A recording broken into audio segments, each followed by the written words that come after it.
पुनः आप सभी लोगों का हार्दिक अभिनंदन है। ज्ञान की इस कड़ी में मैं आपके साथ लगातार बना हूँ और आज मैं पुनः आपके साथ जो पिछला हमारा शीर्षक था पुनर्जागरण, उस पर पुनः प्रकाश डालने का प्रयास कर रहा हूँ। और मुझे आज ये समझाने का प्रयास करना है कि पुनर्जागरण के जो कारण थे, उन कारणों पर पिछले शीर्षक में हमने चर्चा करने का प्रयास किया था और उसमें से मात्र हमने एक कारण पर चर्चा की थी।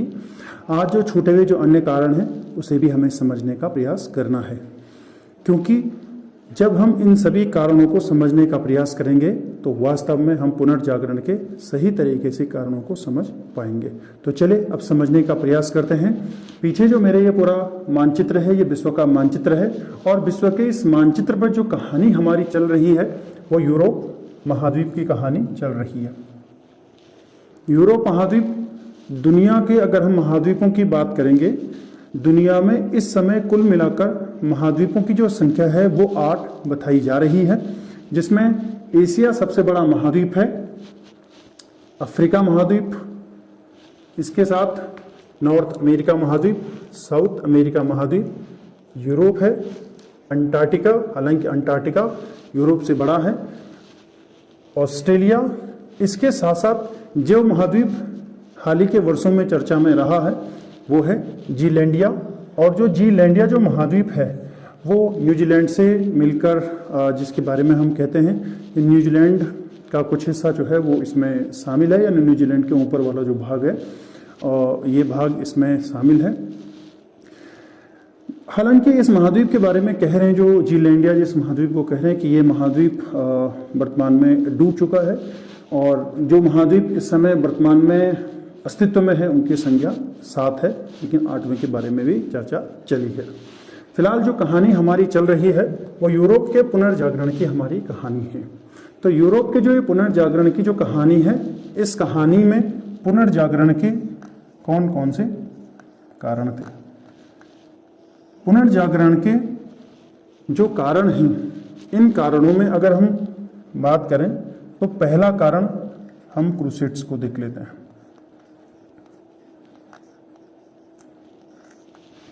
क्रूसेड का जो तात्पर्य है वो धर्म युद्ध से है, यानी जो ये क्रूसेड है वो धर्म युद्ध के नाम से जाना जाता है।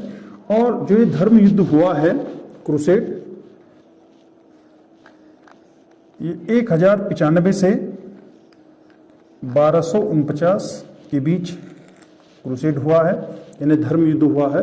अब यहाँ ये समझना जरूरी है कि जो ये धर्म युद्ध हुआ है वो धर्म युद्ध किस किस के बीच ये धर्म युद्ध हुआ है। पश्चिमी एशिया, जिसे मिडल ईस्ट भी कहते हैं, इस मिडल ईस्ट में इस्लाम स्थापित हुआ है और इस्लाम अपने वर्चस्व को आगे बढ़ाने के लिए इस्लाम ने प्रयास किया है। वहीं अगर हम यूरोप में बात करेंगे तो यूरोप में पोप का शासन था, जहां पश्चिमी यूरोप में पश्चिमी रोमन साम्राज्य था, वहीं पूर्व में पूर्वी रोमन साम्राज्य था। लेकिन दोनों जो रोमन साम्राज्य के हिस्से थे, दोनों के दोनों ईसाई मत पर आधारित थे। तो क्रूसेड जो युद्ध है वो इस्लाम और ईसाइयों के बीच युद्ध लड़ा गया और ये युद्ध जेरूसलम को, खास तौर पे जो जेरूसलम है, जिसे यरूशलेम भी कहते हैं, उस भूमि को लेकर यह युद्ध हुआ है। ईसाई और इस्लाम के बीच जो लड़ाई लड़ी गई वो लड़ाई इतिहास में क्रूसेड के नाम से जानी जाती है और कुल मिलाकर जो क्रूसेड हुए हैं उनकी संख्या 8 बताई जाती है, यानी कुल मिलाकर 8 क्रूसेड हुए हैं। शुरुआती समय में जरूर ईसाई जो मत है उस ईसाई मत को ज्यादा सफलता मिली है, लेकिन जैसे जैसे क्रूसेड आगे बढ़ता गया वैसे इस्लाम की जो ताकत है वो ताकत स्पष्ट होती है और इस कड़ी में इस्लाम युद्ध को जीत लेता है। तो फाइनली जो ये क्रूसेड हुए हैं उसमें जो विजय हुई है वो विजय हम इस्लाम की देखते हैं, अर्थात अंत रूप से इस्लाम इस लड़ाई को जीत जाता है। जैसे इस्लाम ने क्रूसेड को जीता, उस जीतने के बाद यूरोप के जो लोग थे जिनका मानना था कि जो पोप के विचार हैं वो ईश्वर के विचार हैं, और पोप स्वयं कहते भी थे कि वो ईश्वर की संतान हैं और स्वाभाविक है कि ईश्वरीय संतान होने के कारण उनको पराजित करना असंभव था या कोई उन्हें पराजित नहीं कर सकता था, ऐसा पोप के द्वारा कहा जाता था। तो इस कारण ईसाई जो लोग हैं जो युद्ध में हार जाते हैं, यूरोप की जो जनता है अब ये महसूस करना शुरू करती है कि जो पोप कह रहे थे उस बात में सत्यता की कमी है, यानी सत्यता कम है। और अगर ऐसे जो पोप कहते हैं अगर ऐसा होता तो ये क्रूसेड को जरूर जीत लेते। तो इस कड़ी में स्वाभाविक है कि यूरोप के जो लोग हैं, मध्यकालीन जो विचार थे जिसमें पोप का वर्चस्व था या पोप जो कहते थे उन्हीं को लोग मानते थे, अंधविश्वास में लोग ज्यादा भरोसा करते थे, उन विचारों से लोगों ने उठने का प्रयास किया, क्योंकि यहाँ पर युद्ध हार जाते हैं। अगर ये युद्ध जीत जाते तो ऐसी स्थिति में स्वाभाविक है कि उनके जो मत हैं उस मत में हमेशा यही बना रहता कि हम जो पोप कहते हैं कि पोप की जो वाणी है, पोप की वाणी में ही सत्यता है। लेकिन युद्ध हारने के बाद यूरोप के लोगों को लगा कि हमें अपनी सोच को आधुनिकता की ओर ले जाना चाहिए, अर्थात जो पोप कहते हैं, मध्ययुगीन जो पोप कह रहे हैं वो उस चीज से हमें ऊपर उठना चाहिए। तो स्वाभाविक है इस बात ने भी यूरोप में पुनर्जागरण को प्रेरित किया, अर्थात क्रूसेड्स में ईसाई मत की पराजय ने यूरोप में पुनर्जागरण को बल दिया है। अगर हम दूसरे कारण की बात करें, दूसरे कारण में कागज और छापे खाने,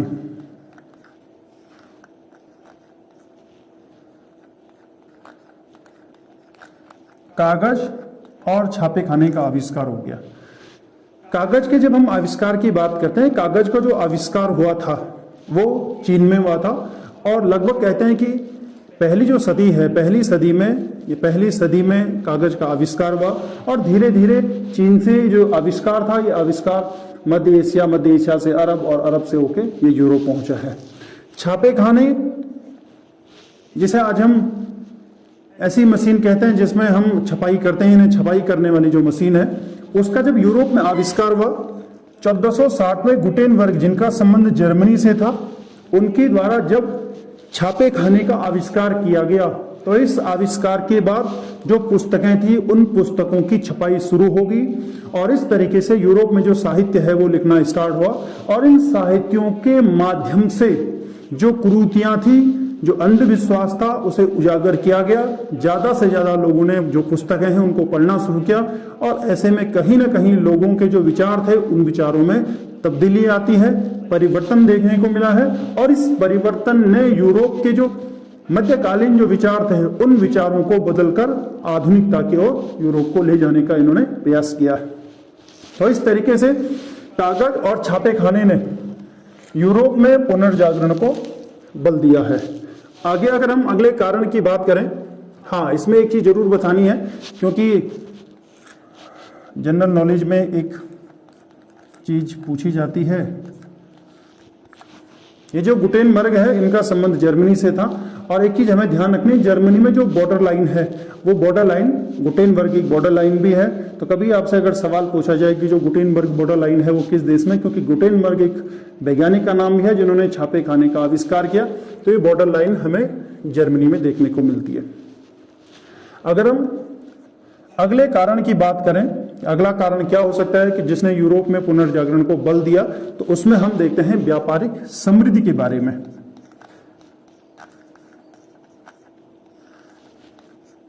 व्यापारिक समृद्धि ने भी यूरोप में पुनर्जागरण को आगे बढ़ाने में बहुत कारगर जो भूमिका है वो निभाई है। इसे समझने के लिए हम थोड़ा सा पहले एक चीज समझ लेते हैं। भारत और पूर्व के क्षेत्र से जो मसाले, लौंग, इलायची यानी यूरोप के लोगों की दैनिक आवश्यकताओं की जो पूर्ति का सामान है, जब यूरोप पहुंचता था तो उसमें माध्यम का जो काम है वो यहाँ पे इटली के द्वारा किया गया है। यूरोप जाने के 3 मार्ग हमें देखने को मिलते हैं। भारत से होकर मध्य एशिया से एक रास्ता यूरोप को जाता था, दूसरा मार्ग लाल सागर से होते हुए मिस्र और पोर्ट सिकंदरिया से इस तरीके से इटली तक ये सामान जाता था और इटली से फिर यूरोप को सामान जाता था। और तीसरा जो रास्ता है वो रास्ता फारस की खाड़ी का, मेसोपोटामिया, पुराना मेसोपोटामिया, तुर्की से होते ये यूरोप को जाता था। तो इस तरीके से हम ये कह सकते हैं कि जब व्यापारी थे यूरोप के व्यापारियों को जब व्यापार करना था तो उनके लिए माध्यम यहाँ पर इटली एक बहुत बड़ा माध्यम था। इटली के जो व्यापारी हैं वो जब भारत से व्यापार करते थे, ईस्ट से जब व्यापार करते थे, तो उनके पास 3 मार्ग थे। एक मध्य एशिया का पैदल मार्ग, और दोनों जो मार्ग थे वो समुद्री मार्ग थे। मध्य एशिया के मार्ग से वो बचने का प्रयास करते थे, क्योंकि इस मार्ग पर मंगोलों का जो आतंक था वो आतंक लगातार बना रहता था। इसीलिए मध्य एशिया का पैदल मार्ग उनके द्वारा बंद किया गया। दूसरा मार्ग उनके पास लाल सागर का मार्ग था। लाल सागर की भी अगर हम स्थिति की देखें यहाँ पर, तो ये वाला जो क्षेत्र है अफ्रीका का सोमालिया, हॉर्न कंट्री यहाँ पे कहा जाता है इसको। सींग वाली नुमा एक रचना बनती है, हॉर्न कंट्री कहा जाता है। यहाँ पर एक जलसंधि है, बहुत सकरा एरिया है जिसे बाबुल मंडप कहते हैं, और लाल सागर जाने का एक प्रवेश द्वार भी है यहाँ पर। इसे आंसुओं का प्रवेश द्वार भी कहा जाता है, बाबुल मंडप जलसंधि को, जो अरब सागर को लाल सागर से आपस में जोड़ता है। इस वाले क्षेत्र में आज भी सोमालिया के जो लुटेरे हैं वे लुटेरे जहाजों को लूटने का प्रयास करते हैं, और उस समय भी यही चीजें हमें देखने को मिलती थी। इसीलिए ये मार्ग भी थोड़ा सा खतरनाक मार्ग था, डरावना मार्ग था, नुकसानदेह मार्ग था। तो इस तरीके से जब इस मार्ग से व्यापारी आते थे और इस तरीके से मिस्र में जाते थे, क्योंकि यहाँ पर जो स्वेज नहर है, स्वेज नहर का निर्माण उस समय नहीं हुआ था। वर्ष 1868 के टाइम पीरियड में स्वेज नहर का निर्माण हुआ है। तो स्वाभाविक है जब स्वेज नहर नहीं बनी थी, और जिस कहानी को अभी हम पढ़ रहे हैं वो 13वीं और 14वीं सदी की जो कहानी है उसके बारे में पढ़ रहे हैं। स्वेज नहर के न बनने से पहले इस तरीके से मिस्र में उतरते थे, फिर यहां से पैदल होते होते यहाँ पर पोर्ट सिकंदरिया है, यानी जिसे अलेक्जेंडर पोर्ट भी कहते हैं, और इस पोर्ट से समुद्र के रास्ते यानी भूमध्य सागर के रास्ते रास्ते इटली पहुंचते थे, और इटली में अपने सामान को रोकते थे, और व्यापारी जो शहर थे उनके कस्बे थे, उन कस्बों में सामान को रोकते थे, और इसके पश्चात यूरोप के अन्य देशों में सामान को पहुंचाते थे। अर्थात इस कहानी में हम ये समझ रहे हैं कि इटली इस पूरे व्यापारिक जो गतिविधियां हो रही है, इन गतिविधियों का माध्यम जो स्थान है, माध्यमिक जो प्लेस है, वो इटली यहाँ पर बन रहा है। इस क्षेत्र और यूरोप के बीच की कड़ी यहाँ पर इटली था। तो स्वाभाविक है जब इटली के व्यापारी व्यापार करेंगे तो इटली में नए नगरों का निर्माण होना शुरू होगा, नए शहर बनते गए। जो छोटे कस्बे थे वो बड़े कस्बे बनने शुरू हो गए, जिसमें हम रोम को देखते हैं। रोम के साथ मिलान जैसा शहर, नेपल्स जैसा शहर, या वेनिस जैसी जो सिटी है, उन सिटियों का यहाँ पर निर्माण होता। तो धीरे धीरे इटली के जो छोटे कस्बे थे वो कस्बे बड़े शहर बनने स्टार्ट हो गए, और जैसे ये बड़े शहर बनते हैं, साथ ही जब बड़े शहर बनेंगे तो व्यापार के बड़े केंद्र के रूप में उभर के सामने आएंगे।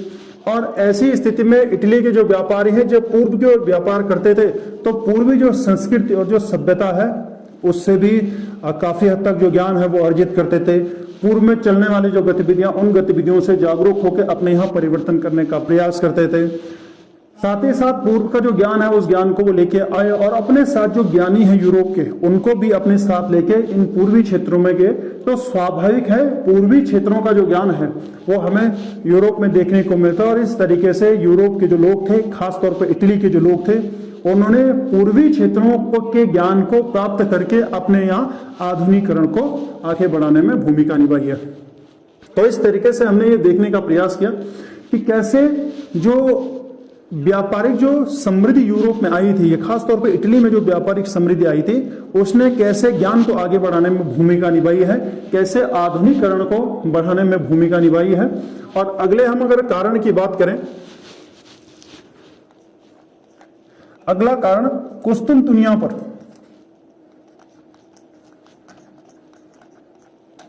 सेल्जुक जो तुर्क थे, सेल्जुक तुर्कों के द्वारा जब कुस्तुनतुनिया, यानी कुस्तुनतुनिया आज हम इस्तांबुल सिटी को कहते हैं,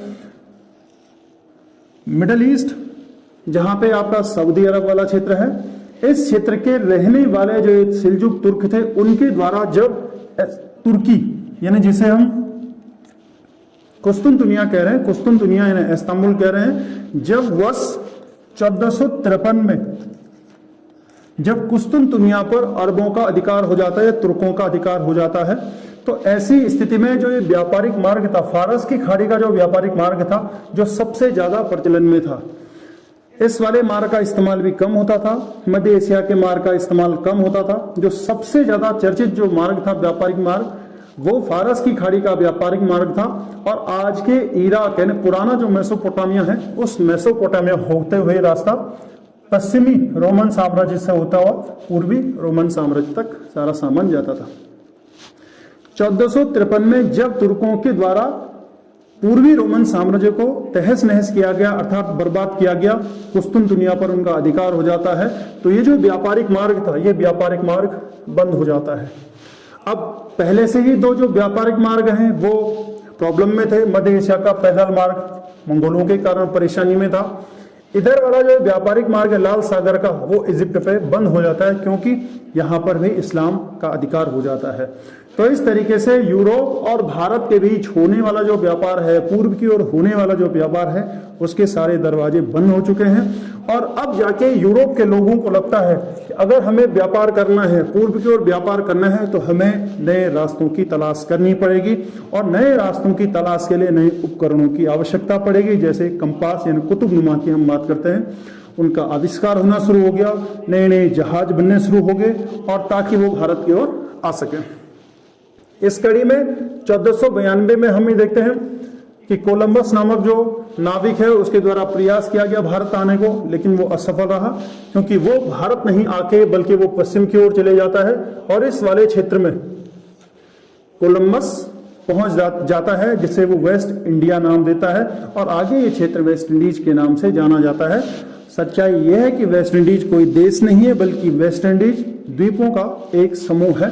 और इस तरीके से जब कोलंबस असफल रहा है तो कोलंबस के कुछ वर्षों के बाद वास्को डी गामा है, Vasco da Gama Cape of Good Hope को पार करते हुए अफ्रीका का जो दक्षिणी किनारा है केप ऑफ गुड होप उसको पार करते हुए मेडागास्कर को होते हुए वो भारत के कालीकट पहुंचता है। अर्थात भारत आने के लिए नए रास्ते की ढूंढ खोज में वास्को डी गामा जिसका संबंध पुर्तगाल से है वो सफल हो जाता है।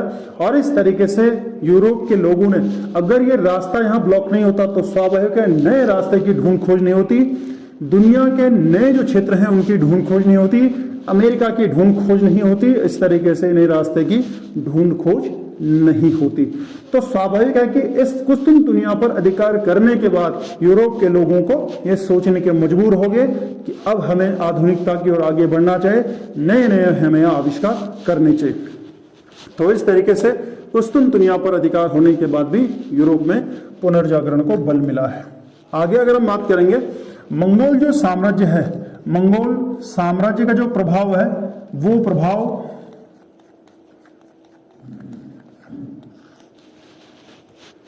कैसे पुनर्जागरण पर पड़ा है। मंगोल इस वाले क्षेत्र में आज का जो चीन वाला क्षेत्र है और मंगोलिया वाला क्षेत्र है, इस क्षेत्र पर मंगोलों का अधिकार था।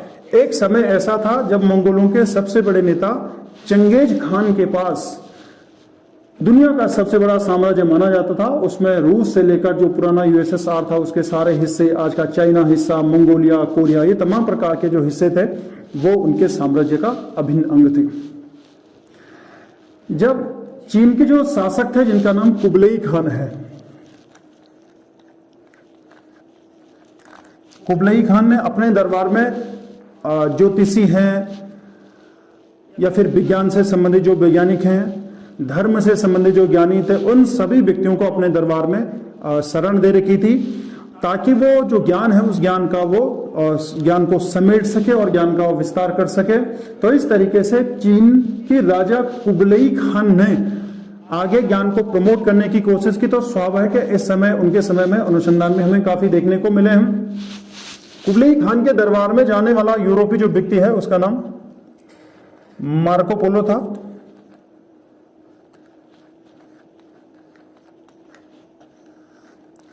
(1272 ईस्वी में मार्को पोलो कुबलई खान के दरबार में जाता है और जिसका संबंध वेनिस सिटी से है और वेनिस इटली का एक शहर है जहां से मार्को पोलो वर्ष 1272 में कुबलई खान के दरबार में जाता है। मंगोलों से यूरोप के लोगों ने सीखा क्या है उसमें हम बात करेंगे कागज की। कागज मंगोलों से सीखा है, अर्थात जो चीन के उस समय राजा थे उनसे सीखा है। दूसरा अगर हम बात करेंगे बारूद की, युद्ध कौशल के लिए बारूद, क्योंकि लड़ाई हार चुके थे जो क्रूसेड था, क्रूसेड हार चुके हैं। उसके बाद उन्होंने जो बारूद है, बारूद के बारे में जानने का प्रयास किया। साथ ही साथ कुतुबनुमा, जिसे आज हम कंपास कहते हैं, ये सारे जो आविष्कार है वो मंगोल साम्राज्य की देन है। और मंगोल साम्राज्य की जो चीजें हैं वो मध्य एशिया से होते होते वो सारा यूरोप पहुंचा है। तो इस तरीके से जब ये सारी चीजें यूरोप पहुंची हैं तो यूरोप में एक नए विचार थे, आविष्कार के जो नए विचार थे, उन विचारों को कहीं ना कहीं यहाँ पर मत मिला है। एक और चीज यहाँ बतानी जरूरी है कि जो कुबलई खान है, कुबलई खान का जो भाई मंगू खान है, उसके द्वारा दुनिया की पहली जो कागजी मुद्रा है वो कागजी मुद्रा चलाई गई था और जिस पर कुबलई खान का नाम अंकित था। दुनिया की पहली जो कागजी मुद्रा है वो राजा कुबलई खान की है, जिसका संबंध मंगोल साम्राज्य से है। चंगेज खान का पोता कह सकते हैं, बेटे का बेटा है। और इस तरीके से इसके नाम की पहली मुद्रा इसके भाई मंगू खान के द्वारा चलाई गई। तो कुबलई खान के दरबार में मार्को पोलो भी जाता है। और इस तरीके से मंगोलों के जो आविष्कार थे, उन आविष्कारों की जानकारी जब यूरोप के लोगों को पहुंचती है तो यूरोप के लोगों ने उसमें और आगे बढ़ाने का प्रयास किया। इस तरीके से दुनिया के अलग अलग क्षेत्रों की जानकारी उन्होंने अर्जित करने का प्रयास किया। तो कुल मिलाकर हमने अभी ये समझने का प्रयास किया कि पुनर्जागरण के जो कारण थे, उन कारणों में कौन कौन से महत्वपूर्ण कारण थे, जिसमें हमने पहले बात की क्रूसेड का जो प्रभाव देखने को मिला है। युद्ध हारने के बाद यूरोप में पुनर्जागरण की जो विचार है वो तेजी से बढ़ने शुरू हो गए। दूसरा, हमने ये देखा जो व्यापारिक समृद्धि थी, कैसे इटली के जो बड़े शहर हैं उन बड़े शहरों का निर्माण होना शुरू हो गया। बड़े शहरों में व्यापारियों के साथ कैसे ज्ञान एक स्थान से दूसरे स्थान फ्लो होता है, कैसे पहुंचता है। तीसरा, हमने इसमें ये देखने का प्रयास किया कि कागज और छापे खाने के कारण आम लोगों तक, आम जनमानस तक जो धर्म के जो विचार थे, सामाजिक जो करेंगे, रेनेसा, इंग्लिश में रेनेसा कहा जाता है पुनर्जागरण को। और रेनेसा जो शब्द है वो फ्रांस की भाषा है ना, फ्रेंच लैंग्वेज का शब्द है। यानी काफी बार एक छोटा सा मैंने देखा है ऑब्जेक्टिव पेपर में कि जो रेनेसा है या पुनर्जागरण है, वो पुनर्जागरण का मतलब पुनः जागना है। लेकिन इंग्लिश में जो ये रेनेसा है, इस रेनेसा का जो एक शब्द है वो वास्तव में रेनेसा है कहाँ का, तो रेनेसा फ्रेंच भाषा का शब्द है। अगर इस तरीके से भी कभी आपसे पूछा जाए तो आप इसका जवाब दे सकते हैं। तो इस तरीके से अभी हमने पुनर्जागरण को समझने का थोड़ा प्रयास किया। फिर भी ऐसा नहीं कि अभी पुनर्जागरण वाला टॉपिक खत्म हुआ है। मैं ये कोशिश कर रहा हूँ कि विस्तृत, जैसे कभी आप कोई अच्छे एग्जाम की तैयारी करें या जिनका सब्जेक्ट ही इतिहास हो, या अच्छे एग्जाम में आप बैठ रहे हैं और वहां पर इस तरीके से आपसे सवाल पूछे जाए, तो आप एक टॉपिक को अच्छे तरीके से जब समझने का प्रयास करेंगे, जब आप अच्छी तरीके से समझेंगे तो आप उस टॉपिक से जुड़े हुए जितने भी सवाल है उन सवालों को सही तरीके से आप उनका जवाब दे पाएंगे। और यही मेरा उद्देश्य भी है कि मैं आपको जो कंप्लीट है उसको समझाने का प्रयास करूं, इन्हें कुछ भी न छोड़ूं। और जो आप हैं, आप अपने जीवन में लगातार ज्ञान अर्जित कर रहे हैं, ज्ञान का विस्तार करते रहें और न केवल भारत बल्कि पूरे संसार को अपने ज्ञान से ओतप्रोत करते रहें। और आपने मुझे सुनने का और समझने का प्रयास किया, आप सभी लोगों का बहुत बहुत